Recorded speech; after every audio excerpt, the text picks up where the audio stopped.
2, 1.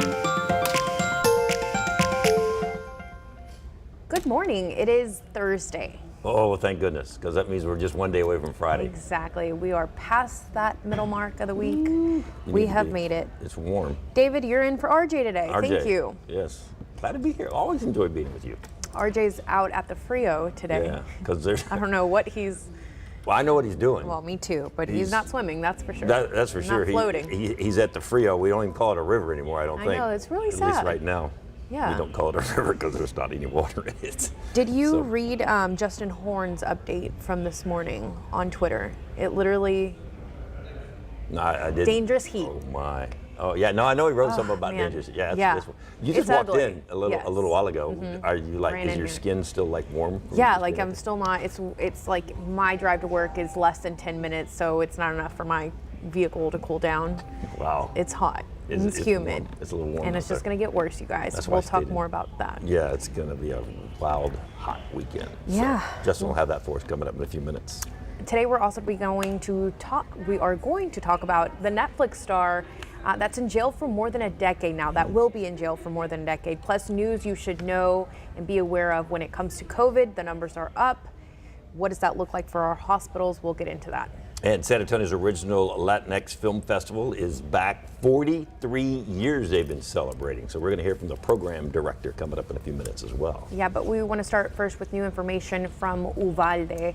Some disturbing revelations from an investigation into the shooting at Robb Elementary School in Uvalde that took 21 lives, 19 children, and 2 adults. Now, according to the report, a police officer on scene was armed with a rifle and he was ready to shoot the suspect, but was waiting for permission from a supervisor to pull the trigger, and that permission never came. The report was 26 pages long, and hear more of the findings in the report. While officers were in the hallway right outside the classroom where that shooter was located, it appears no officer ever tried to see if the door was locked or unlocked.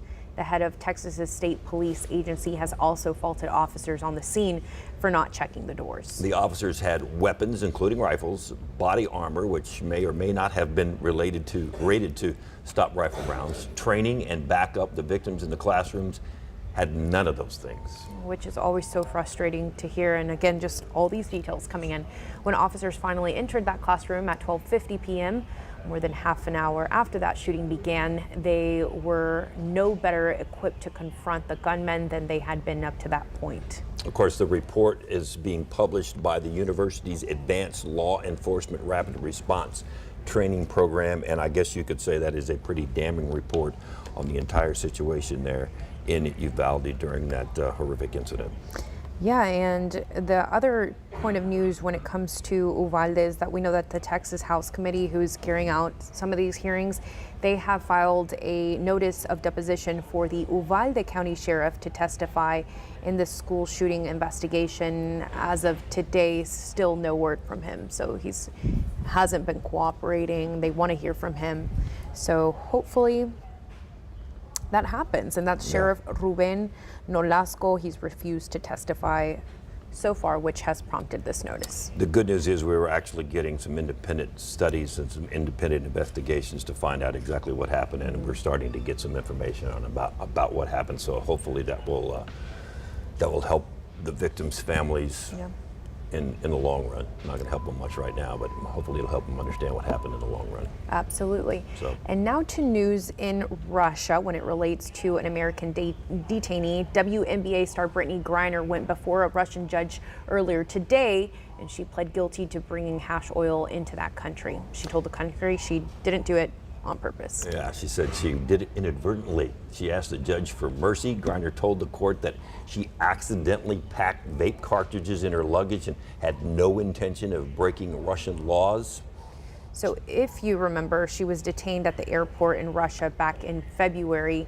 Now, the guilty plea was a strategic move, according to some sources. The fact that Griner pled guilty to drug possession and smuggling may be a way to facilitate the prisoner swap, which is what advocates have been pushing for. Yeah, Russia's deputy foreign minister said that it is not really doing Griner any good when Americans keep saying that she is wrongfully detained. He said that's not helping her case any.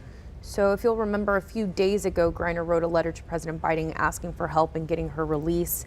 Biden called her wife and actually was able to speak with her yesterday. Yeah, if found guilty, once again, she could face up to 10 years in prison. Another hearing is scheduled for, I believe, next week on July 14th. So that case continues, and she continues to be detained in Russia as of right now. And as far as the administration goes, they say they're doing everything they can to facilitate her release. So that's still pending.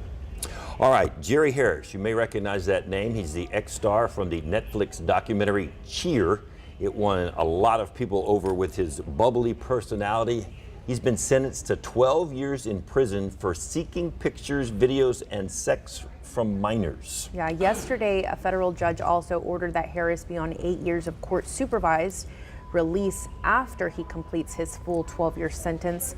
Earlier this year, Harris had pleaded guilty to receiving child pornography and traveling with the intention to engage in illegal sexual conduct. Yeah, Harris did address his victims yesterday. He said, quote, "I am deeply sorry for all the trauma my abuse has caused you. I pray deep down that your suffering comes to an end.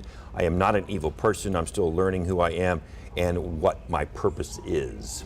Harris admitted to repeatedly asking for at least 10 minors for pornographic material. That was from December of 2018 to March of 2020. And he did it through social media, including Snapchat, in several states, including here in Texas. So the judge said that this sentence was really to show that his actions, the crimes that he committed, were serious, and 12 years in prison. I mean, I think he's getting that point across. All right, back here at home, COVID numbers seem to be on the rise and rapidly moving up. I know we haven't talked about COVID that much over the last few months, it seems like, but all of a sudden now it's like you look up and bam, we are getting smacked with some COVID numbers. Yeah, the positivity rate is the highest since the Omicron surge, with nearly 300 people hospitalized. We know several, I believe 10 or so, are in the ICU. So it's not as bad, right? No. As it, the records, pretty but bad, though. Exactly. 25.4%. Wow. And we, like you said, we hadn't seen that since last February, when I think it was the Omicron variant started really taking hold. Reported cases and the current risk level for the virus is categorized as high and worsening, which means more people are being hospitalized. The case rate is increasing. Yeah, as of yesterday afternoon, there are 577,000 reported cases, a little slightly over that. So it's a good idea to have a test at home. The government is now allowing people to order their third round of free at-home tests, and you can get a total of 8 tests delivered to your home. Yeah, once again, these are rapid antigen tests, not PCR tests, and can be taken anywhere. Results given within 30 minutes. We've got a link on our website, KSAT.com, on how to order. So once again, be careful when you're out there. Yeah, and I have noticed that when I'm out and about grocery shopping or anything like that, I do see more people wearing their masks again. So wash your hands, be mindful, and know that these cases, unfortunately, are going up. But in happier news, if you are a movie buff or just a supporter of the arts here in San Antonio, we've got the perfect event for you. Happening this week, it's the 43rd annual Cinefest, San Antonio's original Latinx film festival, is going on through Sunday at the Guadalupe Cultural Arts Center. Joining us now to talk about the amazing event, Cinefestival, is the program director, Eugenio del Bosque. Eugenio, good morning. Good morning. Thank you for having me. Absolutely. All right. So what can people expect when they attend the event this year? Well, you should expect a lot of good movies. There are a number of feature films. Usually this will screen in the later part of the day, and a ton of short films. A lot of Texas films. That's the main focus of our program. It's all Latino films and indigenous from Texas, from San Antonio. And there are also selections from the U.S. at large and a few international films as well. What is the key to getting more attention to not just Latin directors and performers, but just this area, San Antonio folks, people from around here? What's the key to getting attention more, I guess, countrywide and maybe even more worldwide when it comes to these films? Well, that's a good question. You know, there are a lot of filmmakers in San Antonio. I'm always surprised to see the amount of work that we receive every year. People are working, people are making movies, and there are talented artists. Voices are being formed. There are a lot of young people working, and of course, you can always just spread your work on the internet. But the experience of having it on the big screen, I think it's important for local filmmakers. It kind of closes that cycle with an audience that makes a film like kind of a real thing with a live audience, big screen. And I think, of course, if we are able to showcase that type of work, hopefully it will put it on the radar of other film programmers, other film festivals in the country and internationally as well, and also help the local artists build the confidence to share this work and to make more movies. Eugenio, what are some of the standout films in your opinion that people should be looking out for Cinefest Uvalde 43?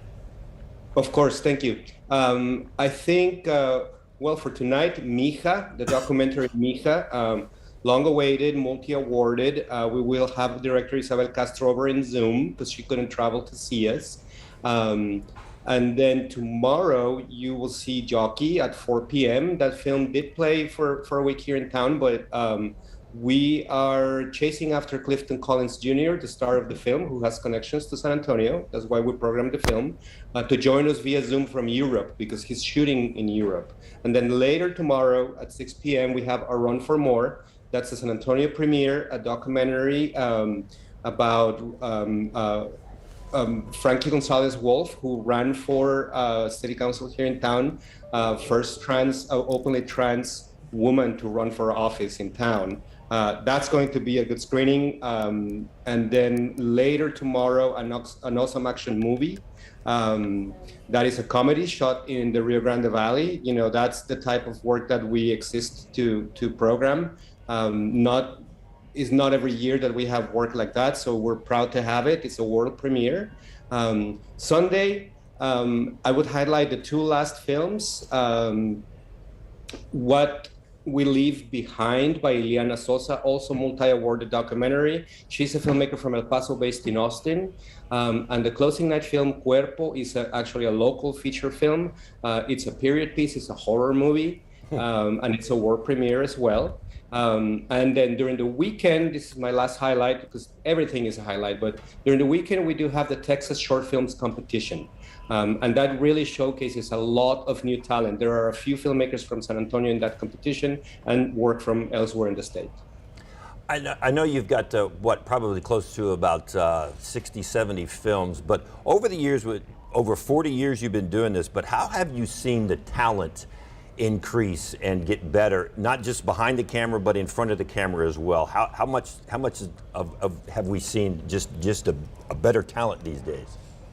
Well, I think what we're seeing right now is that a lot of filmmakers are maturing in the way they tell their stories. Telling Latino stories on the screen is not easy. Most filmmakers work with a fraction of the budget that Hollywood filmmakers would be working with. And a lot of the times you have to work independently because these types of stories are not easy to sell to producers. So once you figure out those tricks, I think what is very important and what we do see is that filmmakers are trying to mature in the way they are telling these stories, taking on difficult subjects that pertain Latinos in Texas in this case, or in the United States at large. So, and trying to make these stories universal. Making the local universal is really what one of the main factors that can make a film successful. And we're starting to see a lot more of that. And tackling complex subjects through new ways of making films. Making comedy, it's difficult to make a good comedy, and we're starting to see good comedies come out. There were some before, but we see more now, and just folks are taking risks, and the fact that they can and that we can screen them, that is just great. Eugenio, what about the free screenings? We know there are a couple this year. How can people get more information about that? Of course, yeah. Free screenings. We have today we have a film for the whole family, an animated film at noon, and then today and tomorrow everything is free that we screen before 6 p.m. Tomorrow at 6 p.m.